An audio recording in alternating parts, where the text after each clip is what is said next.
Hello વિદ્યાર્થી મિત્રો, હું ધામેચર રાકેશ શ્રી હળવદ વિવેકાનંદ વિદ્યાલય ધોરણ 11 યુટ્યુબ ચેનલમાં ફરી પાછું આજે આપનું સ્વાગત કરું છું.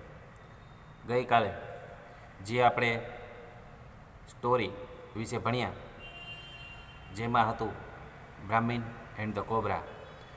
હવે ફરી પાછી આજે એક નવી વાર્તા છે જેનું નામ છે cobra and the king of frogs, એટલે કે કોબ્રા સાપ અને દેડકાનો રાજા.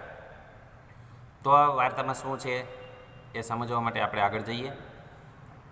અ big well was the home of Gangadatta the king of frogs. હવે એક મોટો કૂવો હતો. એ કૂવો ગંગાદત્ત નામનો જે દેડકાનો રાજા હતો એનું ઘર હતું. Unable to bear the harassment by the relatives, the king abandoned his kingdom and came out of the well and started thinking. હવે તેના સગા સંબંધીઓની હેરેસમેન્ટ એટલે હેરાનગતિ અને રિલેટિવ એટલે સંબંધી.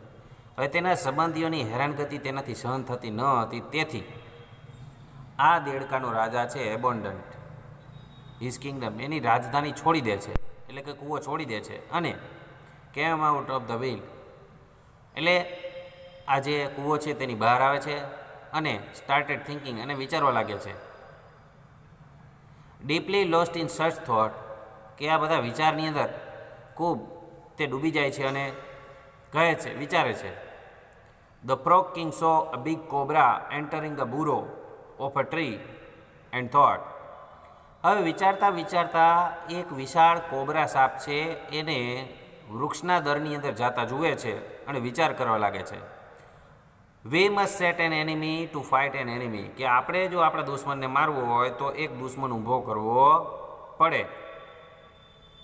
Set strong person to a crush another strong person, એવો ખતરનાક માણસ, એવો ભયંકર માણસ, એવો ડેન્જરસ માણસ જે પોતાના દુશ્મનને મારી નાખે, આ પ્રકારની વસ્તુ આપણે ઊભી કરવી જોઈએ. આવું એણે વિચારવા લાગ્યો. There and will bring us happiness. હવે જો આમનું નિકંદન નીકળી જાય તો જ આપણને આનંદ આવે, આવું આ દેડકાનો રાજા વિચારવા લાગ્યો. With this aim in view, he went to the burrow and called the cobra, Priyadarshana please come out. હવે આ હેતુથી તે આ સાપના દર પાસે જાય છે અને ત્યાં જઈને કહે છે સાપને, પ્રિયદર્શન, હવે સાપનું નામ હતું પ્રિયદર્શન, મહેરબાની કરીને બહાર આવ. Then the cobra shouted from inside, who are you sir. એટલે સાપ દરમાંથી જ બોલે છે, સાહેબ તમે કોણ છો? I am Gangadatta the king of frogs. એટલે દેડકો કહે છે કે હું તો ગંગાદત્ત છું, દેડકાઓનો રાજા. I have come to seek your help said the caller. અને કહે છે કે હું અહીંયા તમારી મદદ લેવા માટે આવ્યો છું. સર પ્લીઝ ડોન્ટ સે નો. સાહેબ મહેરબાની કરીને તમે ના પાડશો કે. I will show you how to enter the well. There is a crevice in the wall that opens into the well. કે હું તમને એક રસ્તો બતાવવા આવ્યો છું કે જે એક તિરાડ છે, જે તિરાડ આ કૂવાની અંદર જઈને નીકળે છે. It is a nice hiding place for you. એ તમારા માટે ખૂબ સારી સંતાવાની જગ્યા છે કે. Come I will show you said Gangadhar. આવો તો હું તમને એ જગ્યા બતાવું, સાપને કહે છે દેડકો. ધ કોબ્રા ધેન થોટ, પછી આ સાપ છે વિચારવા લાગે છે, I have become an old. હું તો કે ગયડો થઈ ગયો છું. Rarely can I get a frog to eat. બહુ ઓછા પ્રમાણમાં દેડકાઓ મને ખાવા મળે છે કે. This fellow has come to give me a new lease of life. આ માણસ આવ્યો છે અને મને જીવન જીવવાની એક નવી દિશા એ બતાવે છે. આઈ will go with him and have a daily feast of frogs. તો મારે એની સાથે જવું જોઈએ જેથી કરીને મને રોજે રોજ સારું ખાવાનું દેડકાઓનું મળી રહે. Addressing to the king of frogs the cobra said, let's go. એટલે આ પ્રિયદર્શન કોબરા સાપ છે એ દેડકાના રાજા સાથે સહમત થઈ જાય છે ને પછી કહે છે તો આપણે ચાલો જઈએ. But there is a condition, પણ એક શરત છે કે સેડ ગંગાદત્ત કહે છે, Priyadarshan, I will take you there and show you the palace, but you should spare frogs that are close to me. એટલે કે હું તમને એ દેડકાની જગ્યા બતાવું, પરંતુ તમારે મારા માટે એટલા દેડકાઓ રાખી મૂકવાના જે મારા અત્યંત સગા સંબંધી હોય. You should eat only those I select as food for you. કે તમારે માત્ર ને માત્ર એટલા જ દેડકાઓને ખાવાના જેને હું તમારા માટે પસંદગી તરીકે ખાવાનો પસંદ કરું. આવું દેડકાના રાજા પ્રિયદર્શનને એટલે કે કોબરા સાપને ગંગાદત્તે કીધું. The cobra replied, you are now my friend, I give you my word, I will eat only those marked by you as my food. એટલે સાપે કીધું કે હવે તો તું મારો મિત્ર છે, કે હવે હું તને વચન આપું છું કે હું માત્ર એટલા જ દેડકાઓ ખાઈશ જેને તું મારા માટે ખાવાના તરીકે પસંદગી કરીશ. The cobra happily settled in crevice and finished his course of time all those frogs their king had marked for extermination. એટલે આ દેડકાનો રાજા ખૂબ ખુશ થઈ ગયો અને પછી જે પેલી તિરાડ હતી તેમાંથી કૂવાની અંદર પ્રવેશી ગયો અને રાબેતા મુજબ બંનેના નક્કી થયા મુજબ તે દેડકાના એ બધા દેડકાઓને નક્કી કરવા લાગ્યો જેને પસંદગી કરીને કોબરા સાપને તેને ખવડાવવાના હતા અને તેનું નિકંદન કાઢવા લાગ્યો. Now without frogs to eat, cobra told the king.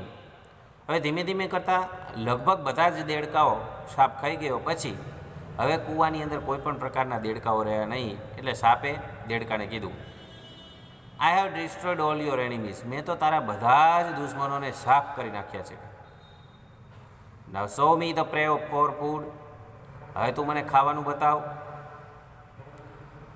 It is you who brought me here. કારણ કે એ તું છું જે મને અહીંયા ખાવા માટે લઈ આવ્યો હતો. Gangadatta told him. એટલે ગંગાદત્ત તેને કહે છે, you have done your job to help me, now it is time for you to leave this place. એટલે એ દેડકાનો રાજા કહે છે કે તે તો મારી મદદ કરી છે, તારી વાત સાચી છે, પરંતુ હવે તારો સમય થઈ ગયો છે કે તારે આ જગ્યા છોડીને ચાલી જવું જોઈએ. How can I leave, protested the cobra. એટલે આ કોબરા સાપ છે તે પોતાનો બચાવ કરતાં કહે છે કે મારે કેવી રીતે જવું, કે someone else will occupy my place. હવે મારી જગ્યામાંથી તો બીજો કોક આવી ગયો છે, એણે મારી જગ્યા રોકી રાખી છે, કે સો આઈ વિલ નોટ ગો. હું અહીંથી જઈશ નહીં. I will stay here only.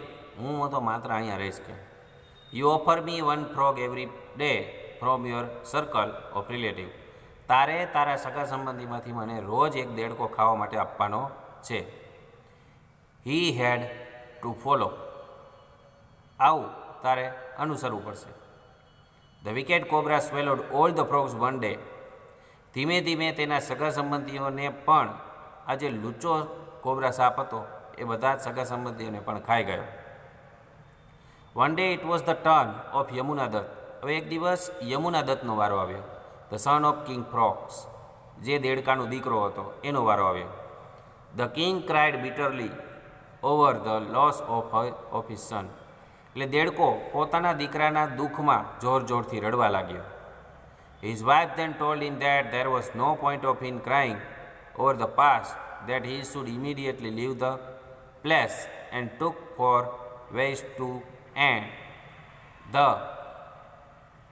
threat nuisance of the cobra. એટલે એની પત્ની હતી એણે કીધું દેડકાને કે હવે તમે આ રોવો છો એમાં રોવાનો કોઈ અર્થ નથી. એટલે જો આ લુચ્ચો કોબરા છે એનાથી તમારે પીછો છોડાવવો હોય તો તમે આ કૂવામાંથી જેમ બને તેમ ઝડપથી ભાગી જાઓ. એઝ ડેઝ પાસ્ડ, જેમ જેમ દિવસો વીતતા ગયા, the cobra finished of the entire tribe of the frogs with an expectation of the king Gangadhar. જેમ જેમ દિવસો વીતતા ગયા એમને એમ આ કોબરા સાપે ગંગાદત્ત એટલે દેડકાની આખી પ્રજાતિને લગભગ કૂવામાંથી સાફ કરી નાખી. સો હી આસ્ક્ડ ગંગાદત્ત, આથી તેણે ગંગાદત્તને પૂછ્યું, look my friend, there is now no frogs left for me to eat. એટલે ફરી પાછો સાપ આવ્યો ને દેડકાને કીધું કે મિત્ર, હવે મારા માટે ખાવા માટે એક પણ દેડકો આ કૂવામાં રહ્યો નથી. આઈ એમ વેરી હંગરી, અને આજે તો ખૂબ ભૂખ લાગી છે. Show me where and how can I end my hunger. તો તું મને બતાવ કે અથવા તું મને જણાવ કે હું ક્યાં જાઉં અને મારી ભૂખને સંતોષું. આવું દેડકાના રાજાને કોબરા સાપે કીધું. ધ કિંગ રિપ્લાઇડ, એટલે દેડકાના રાજાએ જવાબ આપ્યો, પ્રિયદર્શન, મિત્ર પ્રિયદર્શન કે don't worry about food as long as I M your friend. તમે કે ખાવાનું છે ત્યાં સુધી મારી ચિંતા ન કરો. કે you get me out of this well, મને કે આ દેડકાના જે આપણો કૂવો હતો એ કૂવાની બહાર જવા દો. કે I will go and look for the wells full of frog. એક હમણાં બીજો કૂવો ગોતી આવું જ્યાં ફૂલે ફૂલ દેડકા ભર્યા હોય. કે I will tempt them to come here and you can have your fill. એ બધા દેડકાને હું લાલચ આપીશ કે આપણે આપણા કૂવામાં આવો, અને પરિણામ સ્વરૂપે જેવા અહીંયા આવે એટલે તમારે એ દેડકાઓને ખાઈ જવાના. કે this the king came out of and disappeared. પછી આટલું બોલીને દેડકાનો રાજા બહાર નીકળો કૂવાની અને ત્યાંથી અદૃશ્ય થઈ ગયો. The cobra was eagerly waiting for the king to bring him food. હવે આ કોબરા સાપ છે એ દેડકાના રાજાની રાહ જોતો રહ્યો કે હમણાં આ દેડકાનો રાજા આવે અને મારા માટે ખાવાનું લઈ આવે. When Gangadhar fail to turn up even after a long time, the cobra served the help of a chameleon. હવે દેડકાનો રાજા ખૂબ લાંબો સમય થયો એટલે આવ્યો નહીં, એટલે આ કોબરા સાપે કેમેલિયન એટલે del કાચીડો, a lizard that changes her skin color to match with the surrounding, it is so that it is cannot be seen. એટલે એવા પ્રકારનું પ્રાણી કે જે પોતાના શરીરનો રંગ આજુબાજુના વાતાવરણના અનુસંધાને બદલી નાખે છે જેથી કરીને તેને કોઈ જોઈ શકે નહીં. એવું પ્રાણી એટલે કે કેમેલિયન, એટલે આપણી ભાષામાં કહીએ તો ડેલ કાચીડો. આથી એણે ડેલ કાચીડાની મદદ લીધી અને કીધું, માય ફ્રેન્ડ, મારા મિત્ર, યુ નો ગંગાદત્ત વેરી વેલ. તું તો કે ગંગાદત્તને ખૂબ સારી રીતે ઓળખે છે. કે please go to him and tell him that it does not matter if he can not bring me a food, bring me a frog, let him come, I can not leave without such a trusted friend. એટલે આ સાપના રાજાએ કીધું પ્રિયદર્શને, હે મિત્ર, તું તો ગંગાદત્તને ખૂબ સારી રીતે ઓળખે છે, મહેરબાની કરીને તેની પાસે જા અને એને તેને કે એ મારા માટે ખાવાનું ન લાવે તો કાંઈ નહીં. કે બરાબર છે, એને કે પાછો આવતો રહે. એ મારો મિત્ર છે અને એ મિત્ર જેવી મને મજા નથી આવતી. કે ખરેખર ખૂબ સાચો અને સારો મિત્ર છે. The chameleon carried a message of the cobra to the king of frogs and told him, your friend Priyadarshan is eagerly to looking for you to return. અને કીધું, આ ડેલ કાચીડાએ પછી આ કોબરા સાપ હતો તેની પાસે જઈને કીધું દેડકાને, તેના વિશે માહિતી આપી દેડકાને, કોબરા સાપને, કે તમારો મિત્ર પ્રિયદર્શન એ ખૂબ જ આતુરતાપૂર્વક તમે પાછા ફરો તેની રાહ જોઈ રહ્યો છે. તો હવે પછી દેડકાના રાજાએ શું જવાબ આપ્યો મિત્રો, તે આપણે ફરી પાછા આગળના પાર્ટમાં જોઈશું. ત્યાં સુધી ધન્યવાદ.